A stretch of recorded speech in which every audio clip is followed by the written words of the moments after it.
Welcome back to BSR TV for round 18 of the iRacing British Touring Car Championship with me, Chris Cohen, joined in the commentary box by Matt Dalton. Welcome back, Matt. Evening, Chris. Evening, everybody. And Laguna Seca. The weather has taken a turn for the worse in what would otherwise be sunny California. This is going to make things interesting.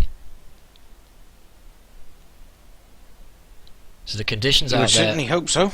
Well, the conditions out there are very overcast and grey. In fact, let's see if we can go straight to the track and get an idea of exactly what it's like out there. Those cars with the headlights on now as well, and well, the reverse grid was already going to make things interesting, wasn't it? And this even more so. Well, and you know, praise be to Jesus, because God did we ever need something? Well, we've seen 2 rounds now and some exciting moments, but not altogether thrilling races, it's got to be said. So this one could be the difference. We're seeing Laura Bond start on pole position after finishing 10th in the last race, and this is a reverse grid race, of course. Oh, and a big incident there into the wall. That's the one of the... I don't know who that was. I think it might have been Tim Mawson, in fact.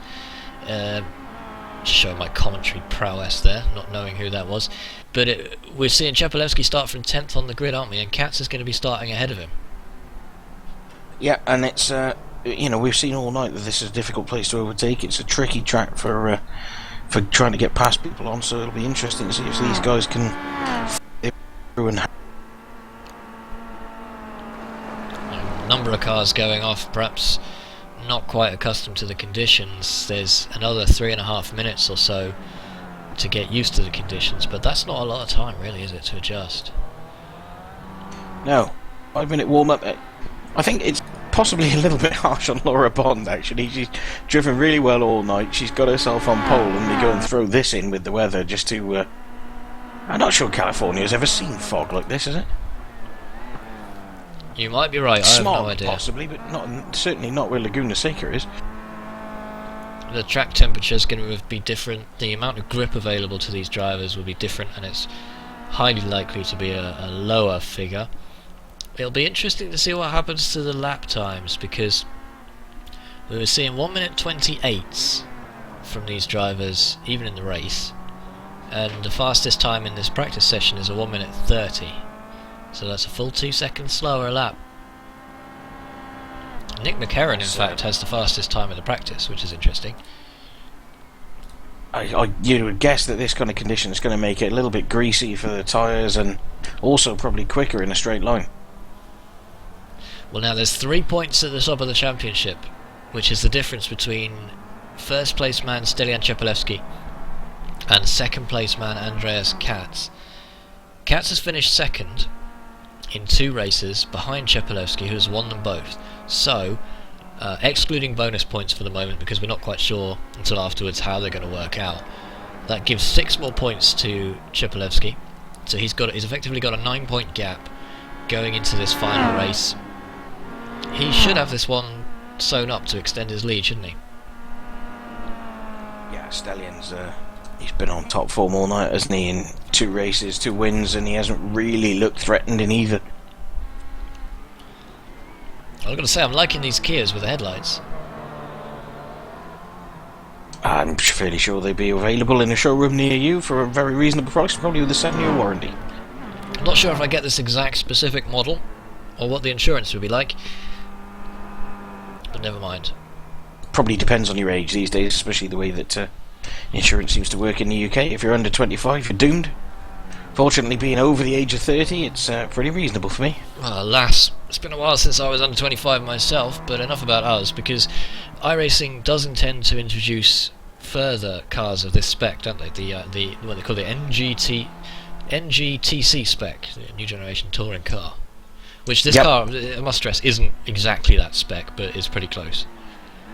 It's currently the closest thing we have to a proper touring car in iRacing, but there are plans now. They are working on the Civic, the new Civic that have run in British touring cars this year, and also the BMW 1 Series that ran in British touring cars this year. So hopefully before too long we'll have some proper BTCC racing. multi-class, Bond. effectively. Well, same Laura class. Bond, meanwhile, has gone P1 in this session. That bodes rather well for the race, doesn't it? Well, fantastic time. Perhaps pushing it a little bit hard through that turn 6 there. Let's just give the viewers a quick rundown on the way this works. So 11 incident limit, which means that you will get instantly disqualified in the middle of the race if you go off a track or crash into other cars too much. And we have a race steward on hand who will be deciding on any first lap incidents, any incidents at all that could have been avoided, caused due to ridiculous or erroneous aggressive driving or anything like that. So we will hear the verdict from the steward, but not until after the evening is over. So we'll give you the verdicts from that on the next session. On the next week, yeah, you're right. Bond over the line then. Quickest in warm-up. Pole position. I'm going to be chief of the Laura Bond fan club today. I really hope she does well in this. It will be fascinating to find out, and we're only moments away from round 18 of the British Touring Car Championship from Mazda Raceway. We should rename it Excitement Raceway Laguna Seca. Yes. No. Maybe. And the cars line up with their headlights on under the Mazda Raceway Laguna Seca banner. Laura Bond is on the inside of the track on the right hand side, and that is I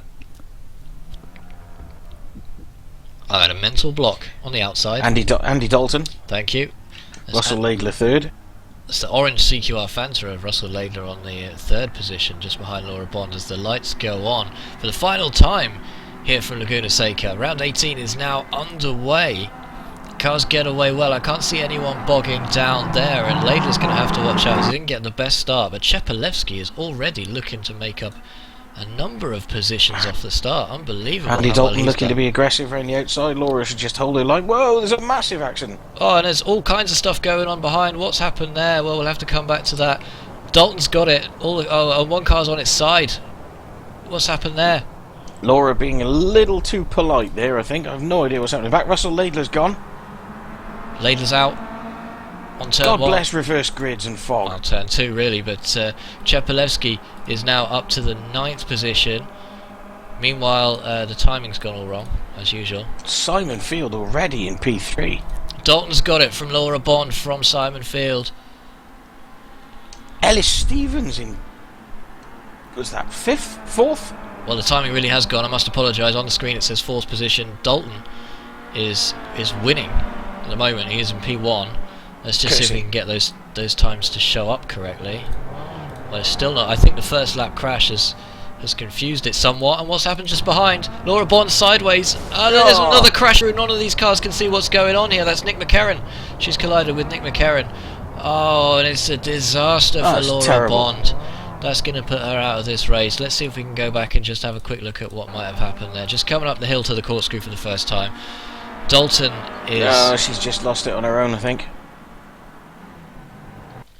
And the slippery conditions are getting the better of Laura Bond. Field stamps on the anchors because he can see what's going on in front of him.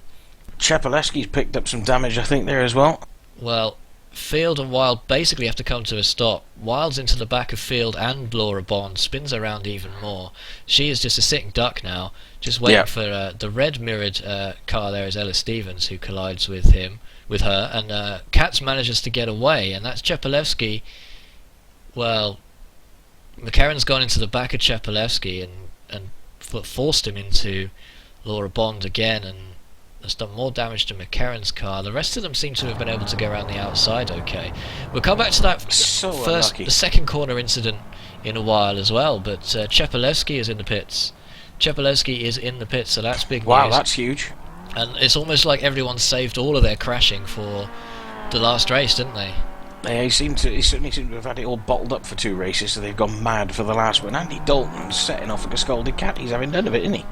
Well, we finally got the correct information on the timing screens. Apologies for that, not sure what happened there.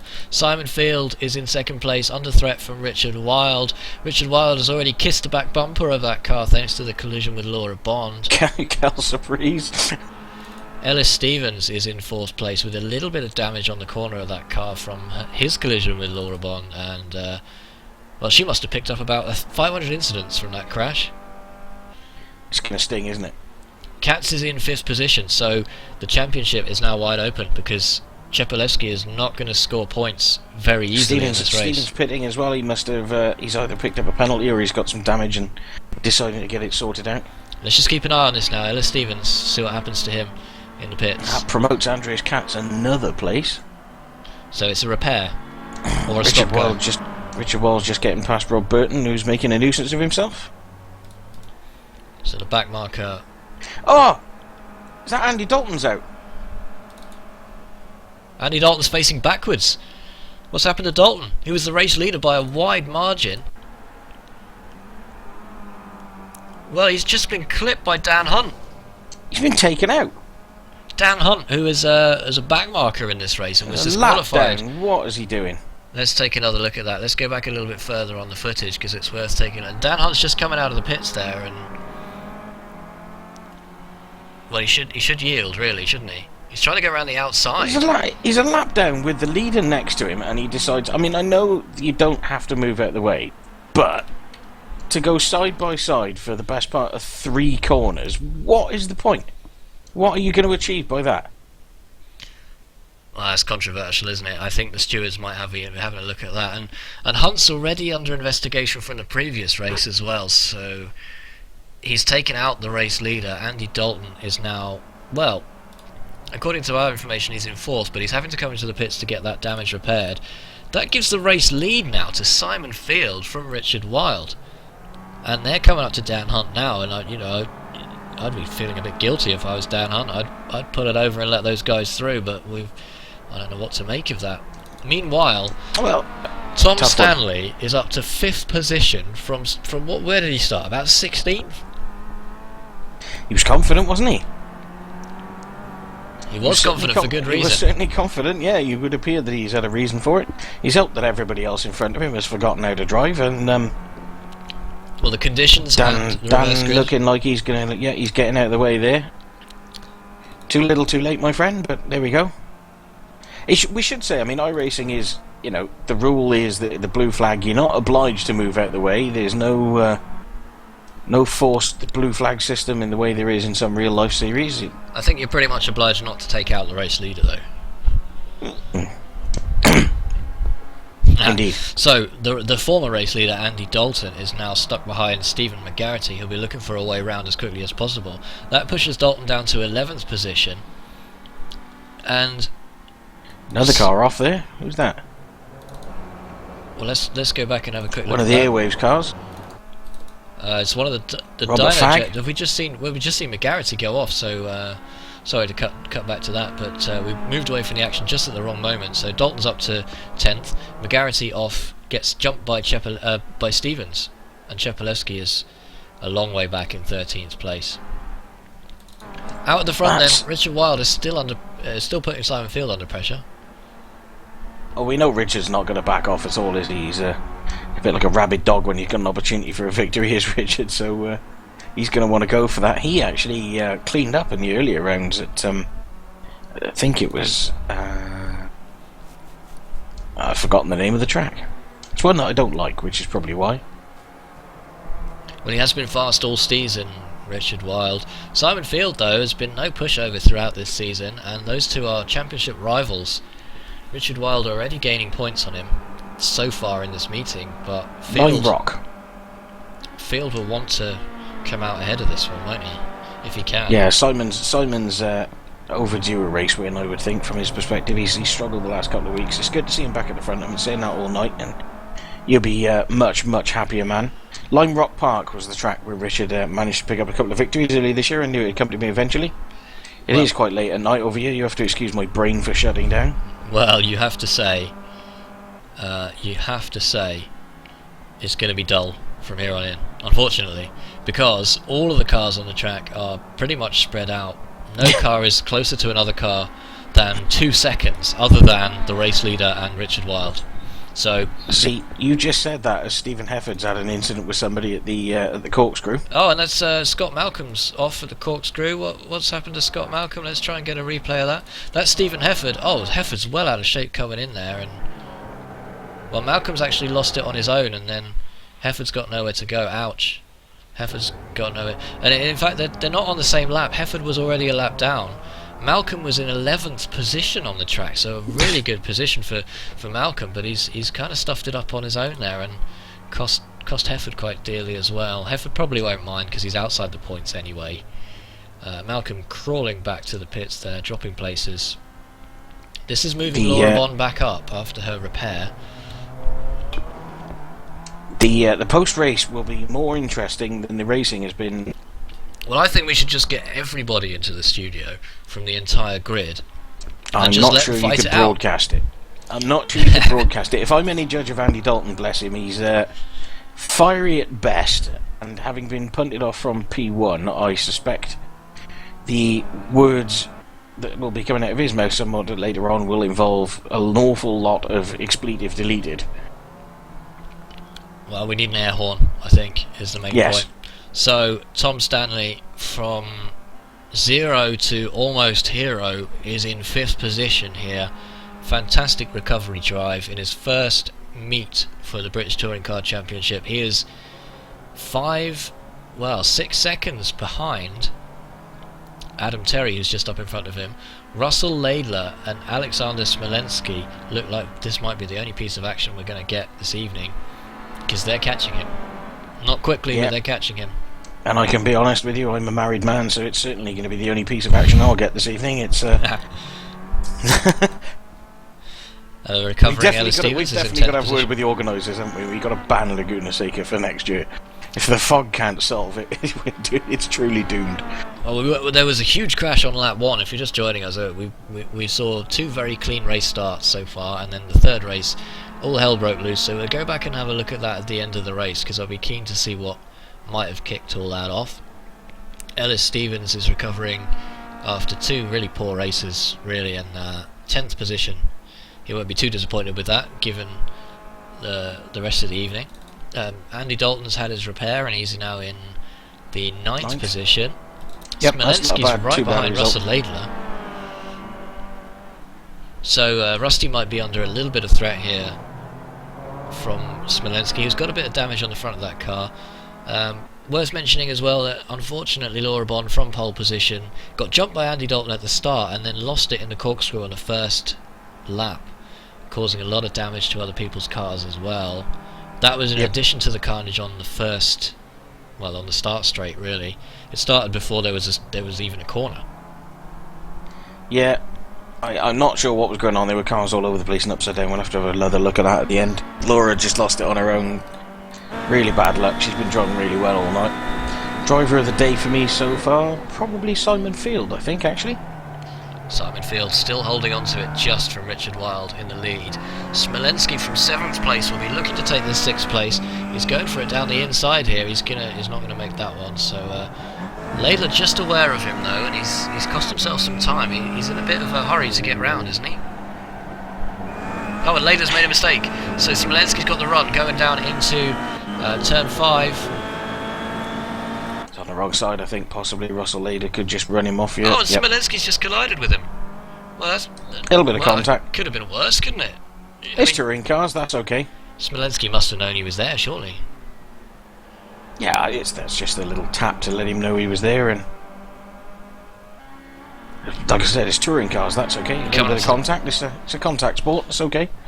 Contact sport. Well, we got 3 laps to go here, so more time for Smolensky to put the pressure on Russell Laidler just up ahead of him. It seems like the rest of the field is pretty much set now, except perhaps Czepelewski, who has caught up with Stephen McGarity. That's Czepelewski just going down the inside there. McGarity won't put up a fight there. Czepelewski gains another position to 11th, but... Of course, what position do the points go down to in this series at the moment? Is it 12th? So 15. 15. So every position for Stellion is more points, and with Andreas Katz in 3rd, he's going to need to make a few up. I mean, he's had 2 race seconds wins now behind Ellis Stevens, so unlikely to make any more positions up. Yep. Because that's going to hurt him. He had 2 race wins, driven well, 1 bit of bad luck at the beginning, and it undoes all that work, doesn't it? Yeah, it does. And Czepelewski will not be happy with that, having driven impeccably all evening. Robert Burton, however, is in 15th place in the final points-paying position this evening. Dan Hunt is on the same lap as him, just behind though, so Hunt, well, I'm not sure if you can be stripped of your points in a series or not. I don't think so. I don't think the stewards have that power, but well, he's going to be in a lot of trouble. He's going to be spanked bottom after this one for sure. Oh, Richard Wild's gone on move against Simon Field there. He's had a lunge. This might pay off. They're side by side. Coming down the start-finish straight. Field just a neck ahead. Yep. Got the run on him. Wild has to tuck back in. They're on the last lap now. So Simon Field holds on to it. That's a back marker behind them. I was wondering It is, yep. how Andreas Katz had caught up, but that's not Andreas Katz at all. Andreas Katz is 7 seconds behind these guys. So the battle for the lead rages on to the final lap. Oh, and Burton's made up another position, so someone else has gone off. Not sure who that might be, but Burton's up to 14th, Hunt's up to 15th in the points. Dalton's up to 7th. Laura Bond. And Laidler's gone. Russell Laidler is gone. Not sure how that's happened. Well, we missed it. Well, maybe we can come back to that, because we're on the final lap and this battle continues. It will continue right to the very end, right to the flag. Not sure Richard Wild's close enough to make a move at the moment. Well, we saw a final lunge into the hairpin on the previous lap, so maybe he'll have another go. Who knows? If he's within a car length or two, he'll certainly lunge at it. Simon should just run defensive and then let the car run wide. I think he should have this from here. And Wild's too far back. Wild's much too far back to make the move. He knows it as Yep. well. He's not going to try. He's going to accept the second place, so his championship rival outperforms him in the final race. A fantastic win for Simon Field. Yep. It was gifted to him, but he did well to hold on to it nonetheless, under threat from Richard Wild. Katz comes across the line in 3rd position. A long way back, Adam Terry is in 4th. Rob and Dan Hunt squabbling there. Ooh, that was tight. Tom Stanley comes over the line in 5th position. Good result for him, that.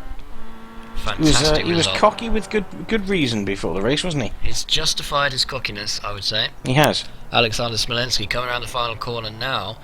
He is in the 6th position, and Andy Dalton's managed to make it up to 7th, which is fantastic. That's a good recovery from Andy. I still suspect that he's Look at this chap as well, Eckhart von Glan. Normally finishes in the 20s. He's managed to finish in the 8th position this time. Ellis Stevens 9th. Chepelewski managed to make it up to 10th position. Janowski is coming around now to... Wow. So I think... Well, Janowski hasn't finished yet, and all the other cars behind have stopped already, so they were more than a lap down. So they finished the race already, right? I thought there was a mass disqualification at the end, but there wasn't. So Janowski's actually the last car to finish, and he finishes in 11th place. Well, there's confirmation of the results there. Chepelewski only managed his starting position there, so Katz jumps him by 9 points in this race. And we were talking about Chepelewski being 3 points ahead and having made up 6 points already. So he's made up 6 points, 9 points, and he's lost 9 points. So honours even. I think he'd have to be disappointed with that. I think he... Similar thing last week. He drove well for the first 2 races and then just got caught up in the 3rd race. And this time not his fault, we have to say that. Laura made a mistake at the top and he had pretty much nowhere to go. Well, I'm wondering... Let's see if we can get a quick word with race winner Simon Field for Wix Racing. Simon, are you there? I am indeed. Great performance, Simon. You must be happy with that win, especially because Richard Wild was nipping at your tail the whole time. Oh, well and truly happy with that. That was an interesting race. After I clipped Laura, she spun at the top of the corkscrew, and I had a bit of steering damage. How different were the conditions out there? Because we saw it was overcast and a little bit foggy. Was it difficult to drive? Oh, you would not believe. You touched the brakes and the back end just wanted to come round the first couple of laps. It was horrendous. It's because I didn't do any practice either, which didn't help. So I had no idea what the conditions were like. I nearly threw it off the road a couple of times myself.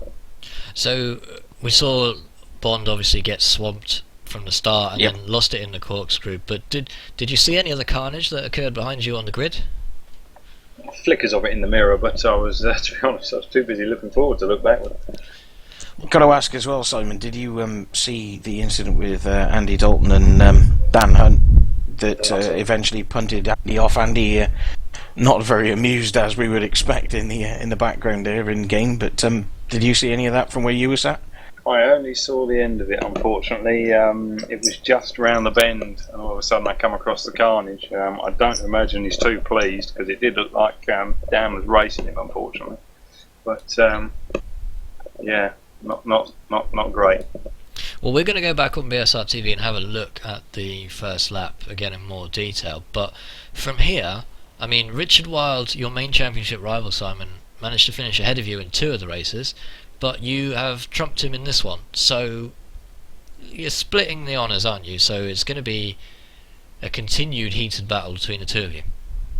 Yeah, I reckon so. Well, don't forget, obviously, Cheppy's still right in there as well. So obviously he won 2 of the races, and then was I'm not sure what happened to him in this one so far. I haven't looked yet. Yeah, it wasn't the best finish for him. It wasn't really anything that he could have avoided, but he got caught up with Laura in the corkscrew just behind you. Katz had no such problem, so he might well be on top of the championship. Who knows? But once again, we come back to this same thing again. Consistent finishing for you has been the difference between a fantastic performance this season and what might be described as a great performance last season. But can you keep it up? I mean, we're halfway through now. No signs of you slowing down. Well, like I say, that's the plan. The first couple of races, I didn't have the pace for the top 3 in that first race. Race 2, I didn't have it in gear off the start, so I lost a couple and had to fight back. But yeah, like you say, just consistent top 5s. I'll be there or thereabouts at the end. But I have to admit, I think I need some bad luck to befall Cheppy and Katz. Otherwise, I'm going to struggle to pit them, I think. Well, thanks for joining us, Simon. Thanks for providing us with an excellent entertainment for that race win, and congratulations again. Thank you very much. Simon Field there for Wix Racing, and you have to say it came to life there at the end of that final race, didn't it, Matt? Yeah, driver of the day for me, Simon Field today. I think he was, clearly quick all night, consistent in every race, was on the pace all the way through, and it's good to see him back at the front. Interesting to see if he can hang it on. The top 2, Stelly certainly, the last couple of weeks, has made some mistakes, so fastest guy there is by a mile, but clearly not. He's obviously vulnerable in the race. Yeah, absolutely. I'm just trying to look, see if we might be able to go back to the... I don't know how the replay system works, to be honest, but trying to go back to the start of the race, see if we can get anything on that. Don't seem to be able to do it, so... There's a... Yeah, I can. I mean, I've managed to get a couple of looks at it, and what happens further back, Stephen Hefford seems to just lose the back end, and he collects... He collects who? It looks like Robert Fagg. He collects Robert Fagg, and then further behind him is Scott Malcolm gets collected in between Benjamin Gregory and Nils Jordan, and then that collects Robert Burton, and Tim Mawson gets collected, and then so does Dan Hunt and a couple of others. Well, the replay system's gone a little bit crazy on us here. I can't seem to find a way of getting the grid up on the screen, unfortunately. So we're kind of losing out here, being completely unable to show you the replay of the start. I'm wondering maybe if we can go back a little bit. Well, I am struggling. Apologies, I'm struggling with the replays here, but we'll just see if we can go back to the start of the race. No, we have absolutely... Oh, here we go. Right, okay.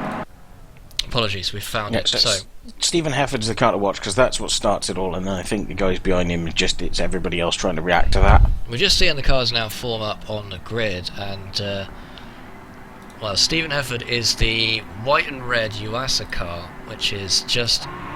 we'll just focus on that car now, give you some idea of exactly what might have happened here. And the blimp camera's no use because of the fog, and we've just gone a little bit too far forward, so we'll go back a little bit and have another look at that. That famous Californian fog.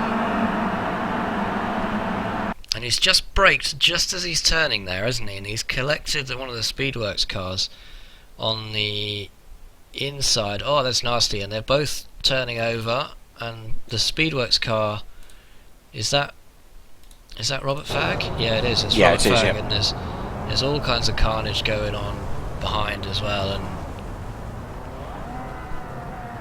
also, up in front you have Adam Terry and the CQR Fanta car get together, and that pushes Adam off as well.